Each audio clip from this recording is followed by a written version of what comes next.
Hello, hi, welcome to the second lecture of this course. In this section, we're going to look at the differentiating exponential and logarithm functions. The questions that we are looking at are these four scenarios when function is exponential of x, when the function is f e to the power of kx, and the most difficult part in the past that the students have found is when f of x is some constant a to the power of x. That a stands for a number, any positive number. Uh, so let's get to this section without anything else to do. Right. The first function we're going to look at is just exponential of x, but you should know that it can be written as this number e is an irrational number like pi, but it can be written as a power series. You can test this for yourself on your calculator if you wish. If you just take e and raise it to the power of 0.2, you should get 1.22 or something like that. And what you see there is that I've written 1 plus 0.2 over 1 factorial plus 0.2 square over 2 factorial and so on. So the middle section that is, you can test that with your calculator as well. It does rather quickly converge to the correct answer. So that does mean that that is a power series. Now, we haven't heard of that word before. That's completely fine. If you did further maths, you will have come across power series in year two of your core maths, pure maths. So we can write exponential of x as this series of numbers progression. So if we start to differentiate these numbers, these terms one by one, what are we going to get? What's the derivative of 1? Well, it does with respect to x, there is no x in it, so 1 will fall away. A derivative of x is going to be 1. Derivative of x squared is going to be 2x. Derivative of x cubed is going to be 3x to the power of 2. And by the way, the denominator, we can start writing it as 2 factorial, as 2 times 1 factorial, 3 factorial. We should know that is 3 times 2 factorial. And 4 factorial is the same as 4 times 3 factorial. Right, so the reason I've done that is because we can do some simplifications, some cancellations from top and bottom here, as you see with the red lines. And if we tidy up everything and rewrite that line without the numbers that we cancelled away, we end up with this expression, which, what do you think is like? This is exactly the same as the line we started with. So when we differentiated e to the power of x, we get the same expression back. That's because e to the power of x is a number that its graph will look something like what I'm drawing up there, and its derivative is going to be exactly the same as what it is to start with. So if that's e to the power of x, this is the derivative of e to the power of x, and it will be exactly the same. Alright, so there is a proof uh, that there's algebraic proof that the derivative of e to the power of x is itself. Alright, so let's look at the second case when we have e to the power of a constant times by x. That can be also written as a power series that I've written down here. Every time we have an x, the constant is also raised to the power of x, so that's why we end up with these nice looking expressions. Of course, you can guess the next term is k to the power of 5 x to the power of 5 over 5 factorial. So I'm not going to bother writing the rest. You can imagine what the rest will look like. All right, the purpose of mathematics is to spot patterns, all right? And I'm sure you, as good mathematicians, can spot patterns quickly.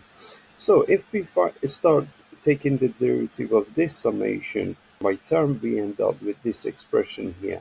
Now, this k is a constant, k square, so well, the x here had the power of 1 in this term here, so it cancelled away, it dropped off. We don't see any x, and I didn't bother writing 1 factorial here. This power of 2 here came to the front here, and that's why this was a 2 to start with, and now it's a 1. So as you see here in these terms, these powers of k don't quite match up with the power of x. So what do you think we can do?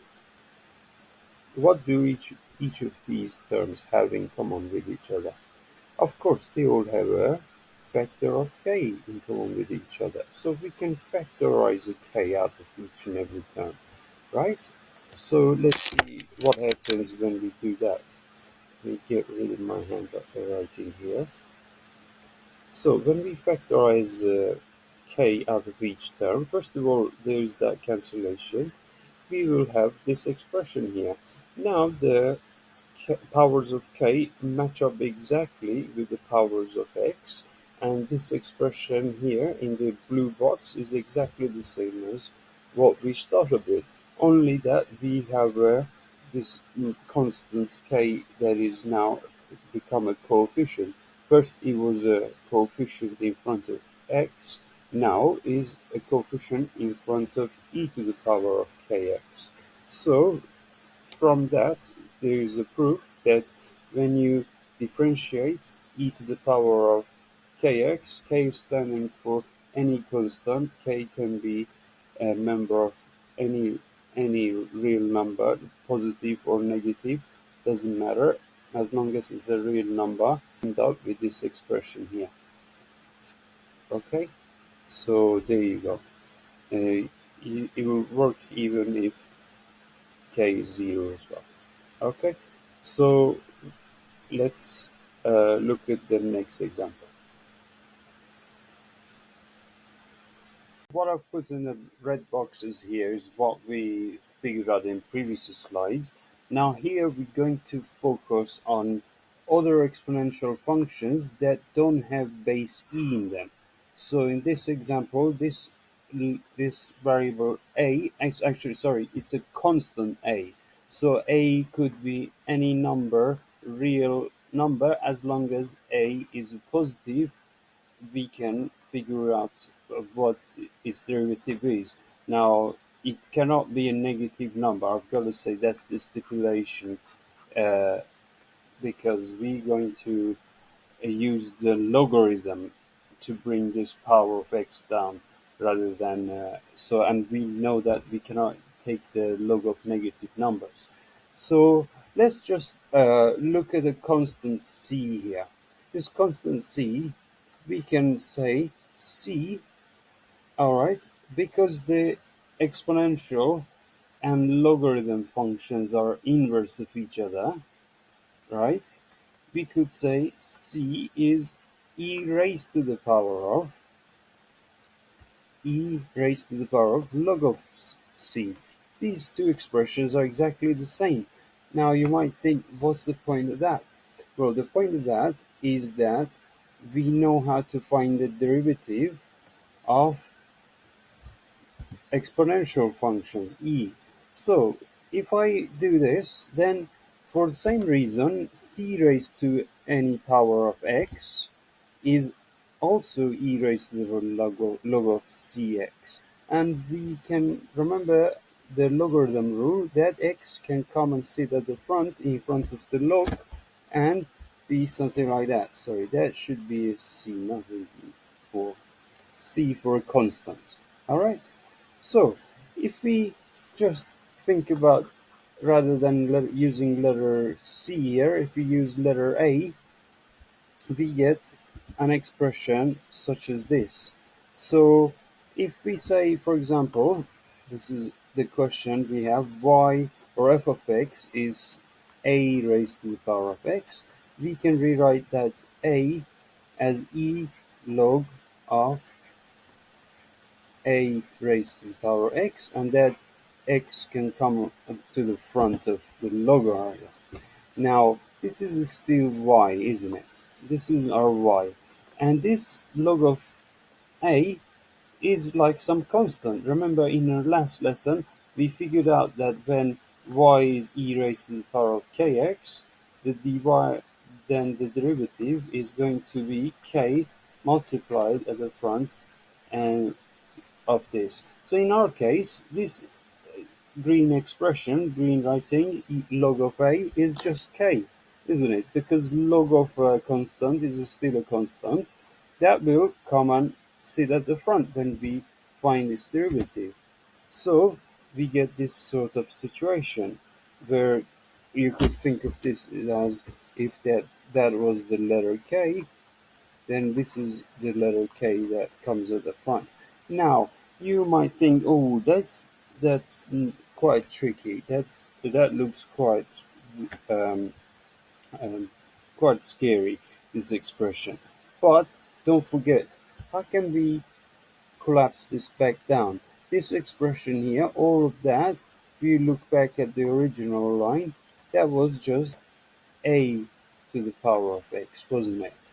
That we chose to write it like so. And because we took the derivative, we've got an extra constant here at the front, which is log of base e, basically. So we don't need to write the base here. As long as you write ln, we'll have that multiplied by any constant a x, and that would be the derivative. So let's see a few examples like so. Let me get rid of my handwriting here. So let's say we've got, now that we got this rule in our box, in our toolbox, we can look at the questions like this. If I had to find f dash of x when f dash of x is f of x is 3 raised to the power of x, I don't need to go through all this business. I can just remember this formula that I've got here. I'm gonna write log of 3 times by 3x. Now, if the question does say prove from first principles why this is the case, you can go through this business and write, instead of a, write the number 3 there in your working out, but this will suffice to answer your question. And let's look at another question where f of x is 2 raised to the power of x, and the answer is log of 2 raised to the power log of 2 times 2. Hello and welcome to power 3x plus 2 to the power 3x, and we are asked to figure out what's the derivative. So with what we know, the derivative of dy, we have a good, we just apply what we learned term by term here.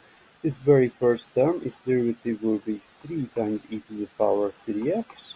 Second term here will be, well, what's the derivative of 2 to the power of x? We learned that 2 to the power of x, its derivative was log of 2 times 2 to the power of x. If we had 2y was just 2x, dy by dx would be that. But now we have an extra 3 in front of the x. So that 3 also comes at the front and multiplies by log of 2. So we will have 3 times log of 2 times 2 to the power 3x. So that basically is the same as 3e to the power 3x, and we could have written that as log of 2 cubed. We can distribute this back over here, and what's 2 cubed is log of 8. So we could rewrite this as log of 8 multiplied by 2 to the power 3x. Okay, in this example, we're going to differentiate logarithm of x. So ln here stands for natural logarithm of x. That is, in other words, means that log of base e to the power of x. All right. So that's the meaning of that. Right. And when we dealt with these kind of logarithms in year 12, you would know that if you have a situation where you have to solve for x, let's say we know that log of x is some constant c, this is a number, we want to solve for x, what we can do is we can use base e on both sides, and this exponential and log will cancel each other out, and therefore x is e to the power of c. Okay, so what we can do is we can apply the same trick here. We want to differentiate this expression here, but all we know so far is that we know how to differentiate exponentials. So we can rewrite this as x equals to e to the power of y, taking base e for both sides of this equation. I just swap these two around. So e comes here and e comes here. That's what you can get, right? So we have this expression x is e to the power of y. So if we want to differentiate, that's fine. We can legally differentiate x with respect to y. That is allowed. That's something we can do. And what do we get for that? If we do that, differentiating with respect to y, we're going to end up with itself e to the power of y. There is no constant multiplied by y here, so it stays the same. But this is x by dy. What we are looking for is dy by dx. Now, dy by dx is the reciprocal of the fraction that we have up there. It's not just a symbol here. We can treat this as a fraction if we want to, right? So that means that 1 over e to the power of y is what we have, what we want. So dy by dx is 1 over e to the power of y. And if we go back to the original expression here and substitute that into this, e to the power of y means that e to the power of log of x, which in other words is 1 over x itself.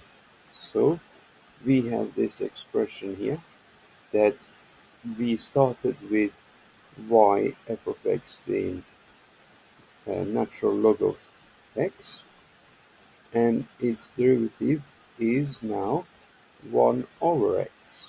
Okay, so in a couple of lectures from here, we will look at more complicated examples where you will have more complicated complications like some constant multiplied by x here, or some function of x such as x to the power of some constant and another constant here. We will look at these kind of scenarios in future lectures once you've learned the chain rule. That would be more appropriate to discuss that there. But for the time being, you can treat this very first case as with logarithm rules, because we know that, for example, k times x with logarithmic rules can be rewritten as log of k plus log of x. And we can treat, if we had to figure out the derivative of g here, this very first term doesn't have any x with it. So when we differentiate with respect to x, it's going to just fall off. And what we end up with is, in fact, 1 over x again. So when we do have a constant multiplied by x, that constant's not going to have any effect on it. But don't confuse that with the second expression here that I wrote, v of x. If we do have a power x there, that power will come and sit at the front of the logarithm. So if I had to differentiate v of x there, first of all, I would end up rewriting v of x. I would get constant c multiplied by this expression log of k plus log of, and well, multiplying out this bracket here, the c times log of k hasn't got any x's with it, and what that's really, well, let's write it like that, and we have c multiplied by log of x here. So if we have to find the derivative of v with respect to x, function v, we end up with this c on top of x here. So that's the derivative of that expression there. Okay, sorry, I didn't do them in exact order, but the arrows point uh, to the right expression there. So I'll see you in the next example. Hello and welcome to this example. Here we have to differentiate log of x cubed plus log of 7x, right? So this 7x, we can treat it as, we can use the logarithm rules and rewrite it as log of 7 plus log of x, right? That's one way of doing that. So the first of all, first taking the derivative of log of x cubed will give us what? That would give us the derivative of x cubed is 3x squared, and with the logarithms what we learned is that the derivative of a log is 1 over that expression, 1 over x cubed. But here we'll have that the derivative of inside multiplied by that. Alright, so we'll have 3x squared multiplied by x cubed, and one of those x's remains in the denominator. This x cubed cancels away with the cube in the x squared on the top, cancels away with the cube denominator. And now we said we can rewrite this as log of 7 plus log of x, and we only differentiating with respect to x. So this log of 7 we can say is a constant, and its derivative is 0 with respect to x. So we are basically only differentiating log of x, which will give us 1 plus x. And now this fraction, these two fractions have a common denominator, so we can add them. Okay, so if I get rid of my handwriting and look at the original answer here, we will see that we will have, well, 4 log x for a different reason without applying what I did. Still 4 log x is what we had, and the final answer is going to be 4 over x. Here we added this log x with another 3 log x, so 3 apples plus another apple here gave us this 4 apples here. So now we say that together, if we differentiate that, log of 7 will give us 0. Now here's another question for you. What do we do to find the derivative of this fraction here? Well, we can split up the fraction into two fractions, right? So, and cancel away the 2 and a 4, and rewrite e to the power 3x as e to the power negative 3x in the numerator. So we'll have y is basically half times e to the power negative 3x here, and the e to the power 7x and the 3x in the denominator, we can just treat it as 7x minus 3x will give us e to the power of 4x. So we can rewrite the expression just like that and then do start taking a derivative. When we start taking a derivative, the derivative of negative 3x is negative 3. So that comes at the front and multiplies by half. And e to the power of e exponential doesn't change. Now this 4, when we multiplies by 3 quarters, cancels away the denominator and the power remains as it is. Okay, so with that, I'll finish this lesson off and you can have a go at the exercises in exercise 9b, and I'll see you in the next lecture.